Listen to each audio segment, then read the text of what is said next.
രാസലഹരി ഉൾപ്പെടെ ലഹരി പദാർത്ഥങ്ങളുടെ ഉപയോഗവും വിതരണ ശൃംഖലയും നാടെങ്ങും വിപുലപ്പെടുന്ന കാലത്ത് ലഹരി ബോധവൽക്കരണ പ്രവർത്തനങ്ങൾക്ക് തുടക്കമിട്ട പടന്ന എടച്ചാക്കൈ ബദർ മസ്ജിദ് പരിപാലന കമ്മിറ്റി പള്ളി പരിസരത്ത് സംഘടിപ്പിച്ച ബോധവൽക്കരണ പരിപാടിയിൽ യുവാക്കളും കുട്ടികളും രക്ഷിതാക്കളും ഉൾപ്പെടെ പ്രദേശവാസികൾ ഒന്നടങ്കം പങ്കെടുത്തു. മസ്ജിദ് പരിധിയിലുള്ള കുടുംബനാഥന്മാരും വീട്ടമ്മമാരും യുവതീ യുവാക്കളും വിദ്യാർത്ഥികളും ഉൾപ്പെടുന്ന പ്രദേശത്തുള്ള മഹൽ നിവാസികളെ ഒരുമിച്ചു ചേർത്താണ് ബോധവൽക്കരണ പരിപാടി നടത്തിയത്.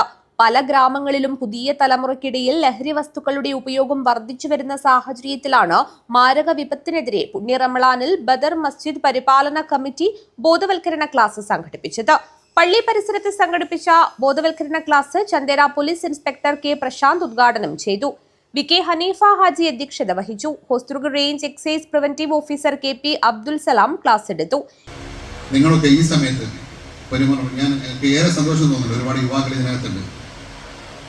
യുവാക്കൾ ഇതിനകത്തുണ്ട്. യുവാക്കളൊക്കെ ഒരുമിച്ച് ഒറ്റക്കെട്ടായി നിന്നുകൊണ്ട് ഇതിനെതിരെ ശക്തമായിട്ട് നമ്മൾ നേരിട്ട് കഴിഞ്ഞാൽ നമ്മുടെ നാട്ടിൽ ഒന്നും സംഭവിക്കില്ല, ഒന്നും ഉണ്ടാകില്ല, ഒരാൾ പോലും വരില്ല.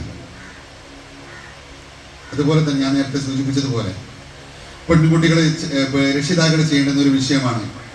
ഏറ്റവും കൂടുതൽ ക്രൈമുകൾ രജിസ്റ്റർ ചെയ്തത് രാത്രികാല ഫുട്ബോൾ വന്നതിന് ശേഷമാണ്. ലഹരി ഉപയോഗിക്കാനും ലഹരി വിൽപ്പന ചെയ്യുവാൻ വേണ്ടിയിട്ട് നല്ല സമയമാണ്.